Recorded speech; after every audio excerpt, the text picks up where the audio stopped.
Hi, ladies. Welcome to Sisterland Investors. I'm your co host, Elizabeth. Today, as Fearless Woman, we're going to talk about how we transform our boldness into generational legacies. What's the secret sauce behind succeeding and growing and producing generational wealth? It's mindset. I know I got a few messages from the last podcast that we posted on Fearless and Bold. I think being fearless and bold has to do with a mind shift, and it's taking me so many years, and I still work on it like brushing my teeth. It's a daily thing that we have to do to get to where we are and to continue to grow and allow our kids and grandkids to grow with us. So yes, mindset is the key ingredient to generational legacy and wealth. So, mindset is not about positivity, ladies. I know a lot of us think, oh, I have to think positive all the time and I have to stay positive and this happened, but I have to stay positive. At the beginning, that was me.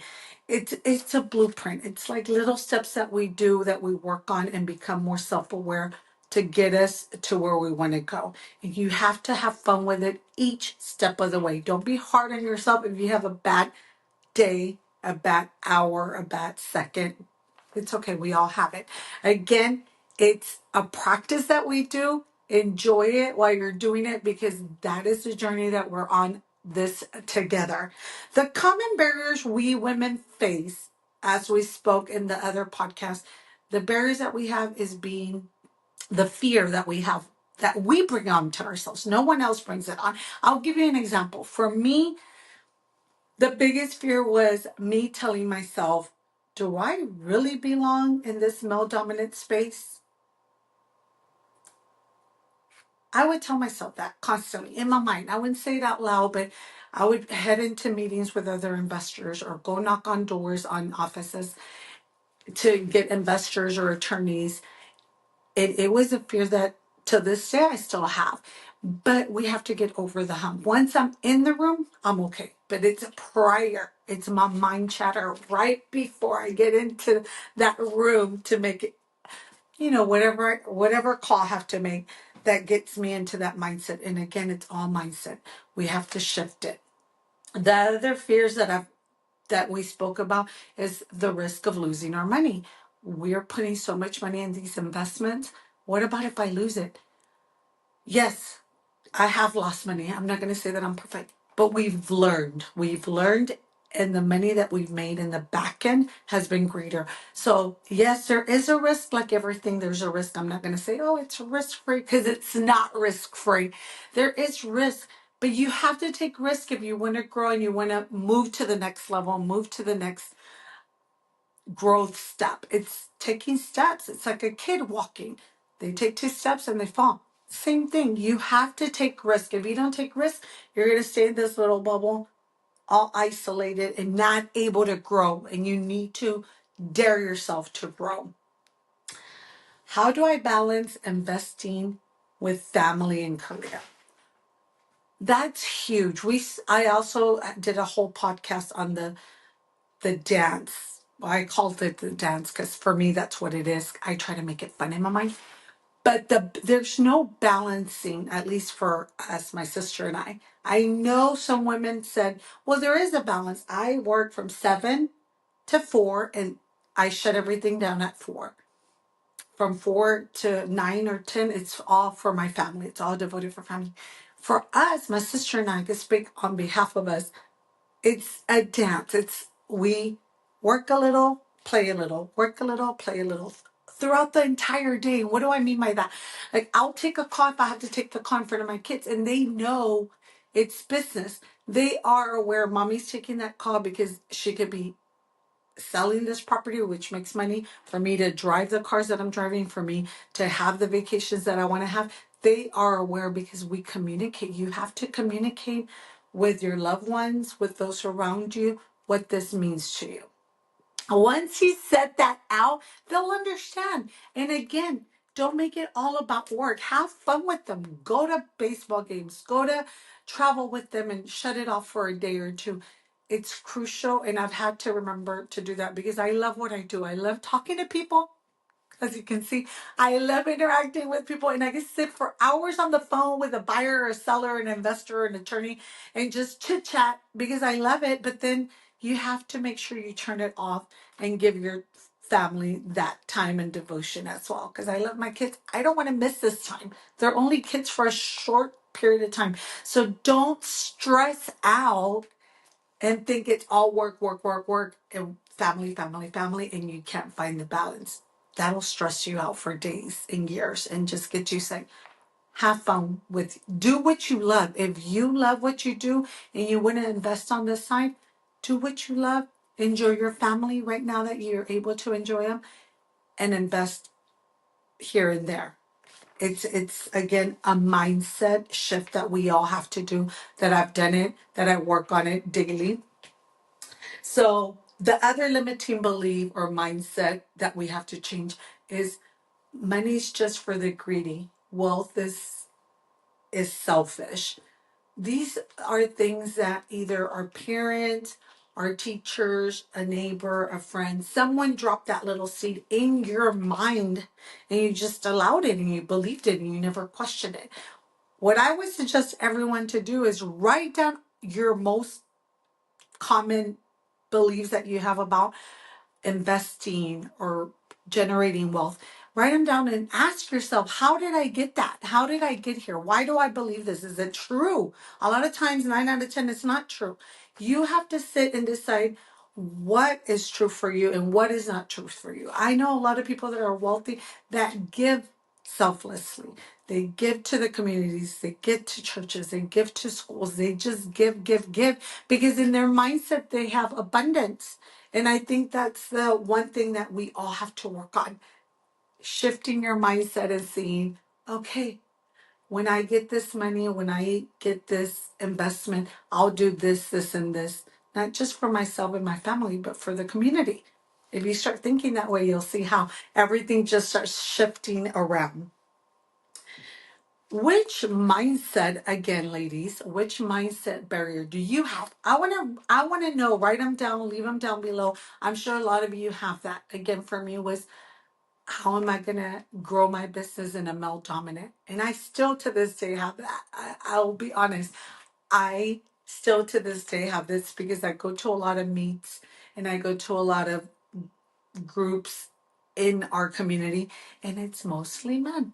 It's not a lot of women. That's why we started this community, because I want to see more women becoming bold, becoming fearless, and jumping into this because it's huge. I think it's a great way to generate wealth for your family and your future generations. And we shouldn't be scared.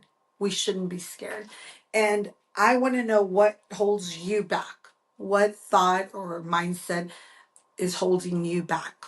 Maybe we can work together and alleviate that.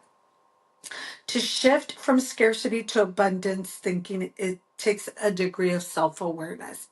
It takes a lot of self-awareness because we are on automatic and we don't stop to say, okay, where did that come from? Why am I doing this? So one thing that I recommend everyone to do is write down your daily habits. Like, what is it that you do most of the days?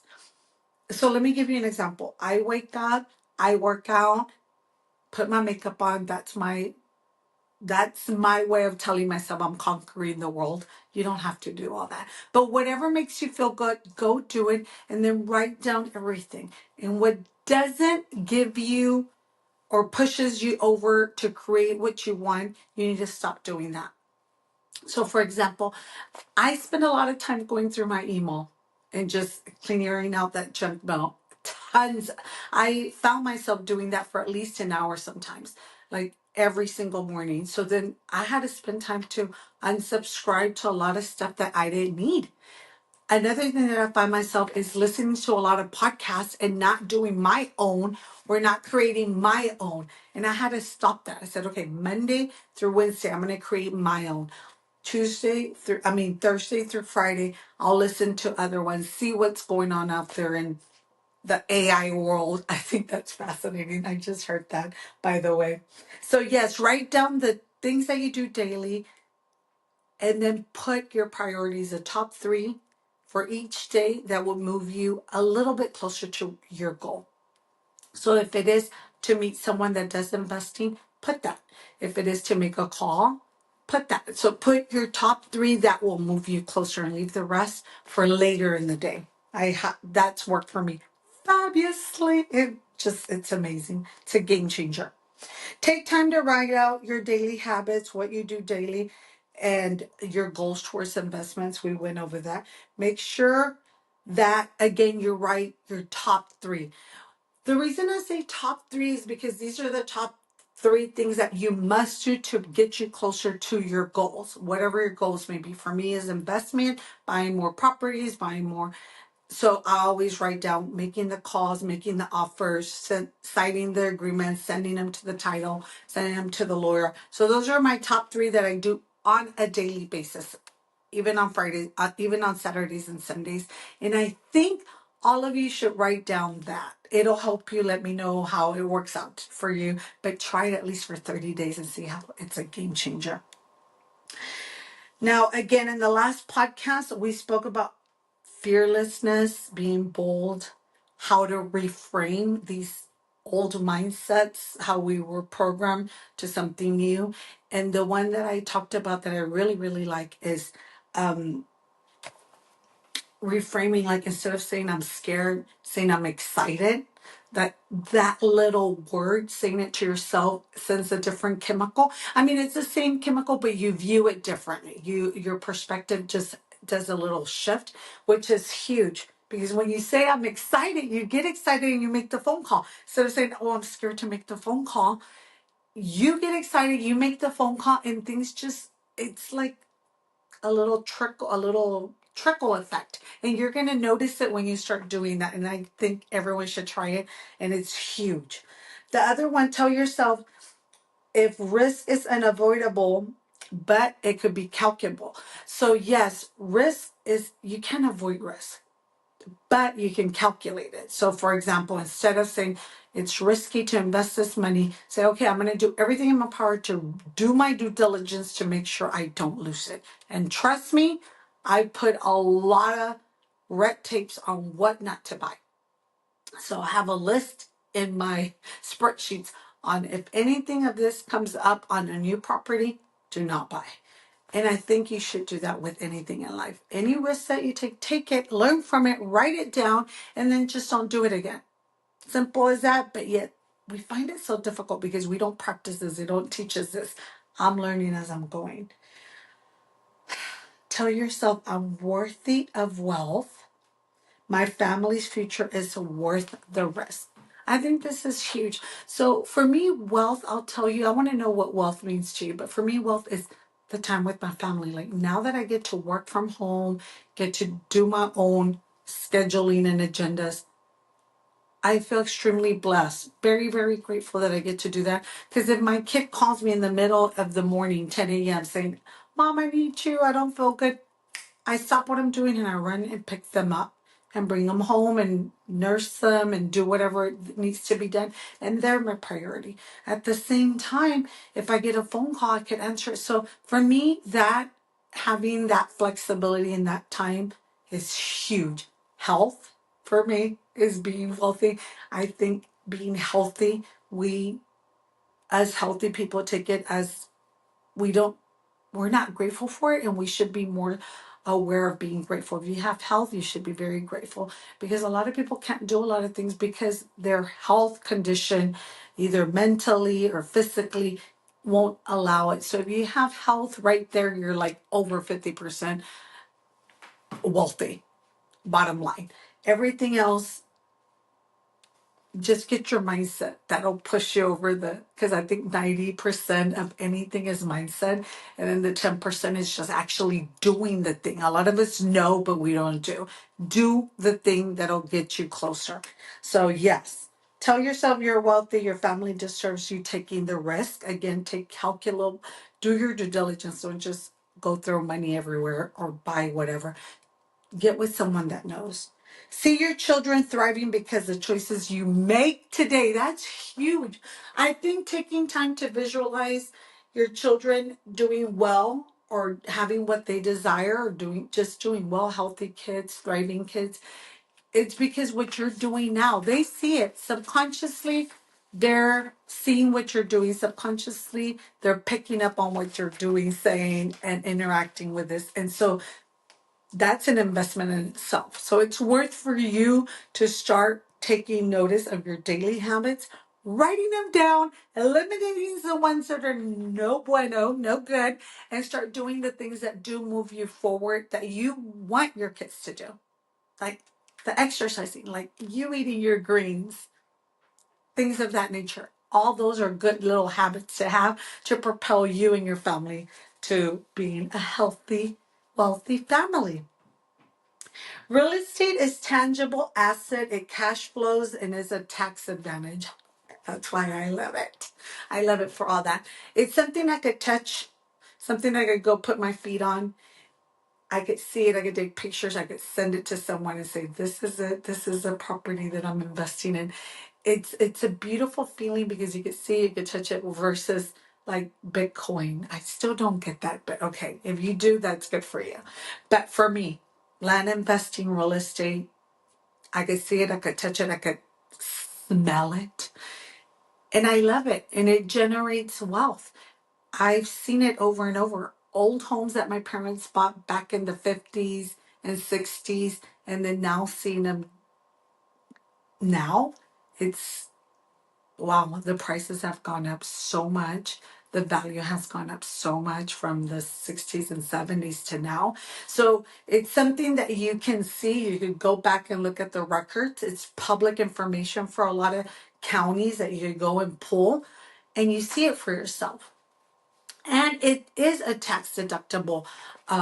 You save on taxes if you know how to work it. So that's another thing for your CPA and accountant. But yeah, make it your best friend. Involve your family. So that's another mindset shift that I've done because at first it was just me, and my husband. And then lately, the more I read about mindset and the more I try to grow consciously in my awareness, I'm like, I need to involve my kids. And the way I do it in the land business, I think it's good for every kid to have some kind of business. Not every kid is meant to be a business, but I see it in my kids. They're very entrepreneurial. But if you have kids, involve them. If they like taking pictures and video, have them go out with you and take pictures and video. If they like editing and adding images with AI, have them do that. My son loves to do that. I'm like, okay, create this picture with an RV on it, or create this picture with a pond and cows, and he automatically, he's like, tells AI, it spits it out, and I'm like, oh, I love it. So then I put it on my MLS and try to sell it to give ideas on what they could do on the properties. Use your kids, whatever it is that they're into. Eliana loves to word things in a certain way to look, Eliana's my daughter, to sound nice. I tell her, use ChatGPT and make me this post to either have this investor work with us or have this person buy from us or have this seller sell to us. And the way she communicates with the machine and then it spits it back out, I'm like, oh my God, you wrote this? And she's like, well, I told it what to write and it just fluffed it up for me. I think it's huge, especially now that I keep hearing AI. I think it's huge for the kids to get involved in the business, get involved in the mindset, the books that you're reading about, thinking outside the box, getting creative, using your creativity to enhance your business. All that, get them involved one way or another. Make it fun for them. See what they like, see what they're into. Again, that's a mindset shift because you think, oh, this is just for us adults or it's just for investors. No, your kids can start investing with you. My kids had no clue, but they've been investing with us from day one. From day one. They've been investing with us. They get a percentage, they invest their money, get a percentage, and exactly. So you want to get your children involved, get them involved in everything you do, the ups and the downs. Let them know in the dinner table when you're having dinner because they pick up on it. These kids are little sponges and they're smarter than what we think and what we believe. Trust me, they are. And this is the time to create their mindset while we're learning it. Have them learn and grow with you. It's a perfect timing. Don't wait to teach them a lesson. Don't wait to teach them about mindset. they need to learn it now. It's beautiful and I think it's great. So those are the top things that I wanted you ladies to take with you. Oh, I put another one. Create a family investment company with your kids. Invest in something that you like or you believe in it. For us, it's land or real estate. For you, it could be anything. I know some families do Bitcoin, some families do Fortune 500s, whatever it is for you. Involve your family. I think that's huge. Document the journey. I love to do that. A lot of people don't know that I do that, but I do that. I think it's beautiful to go back when you're older in a rocking chair to look at back at all your memories. Document it, even if you don't put it out there, but do it for yourself. I think it's beautiful. You'll one day thank me for that. You don't need to see the whole staircase. Just take one baby step at a time, one foot in front of the other. I don't know who said that, but that's beautiful. That's a well said quote. Take one step in front of the other, but take it. A lot of people get paralyzed by their fear, by the mindset mostly, by what their thoughts, and they don't do anything. And I think that's sad. I think if you have something great to do, go and do it. Don't let your mind stop you. Get out of your mind and go take action. Guys, you are welcome to join the Sisterland Investment Community, which is a mastermind. We talk about all about mindset because, again, that's my passion. To me, that's like 99%. The rest, the action will come once your mindset's there. I think that's huge. So make sure you stay tuned. And then the next episode that we're going to talk about, because I do get these calls or friends that tell me, how do you invest and be a mom and work and do all this? I did investing while I was working as a nurse and having a family. Like, it's possible. It can be done. Don't say it's hard. Remember, don't be careful what you tell yourself because then you'll believe it.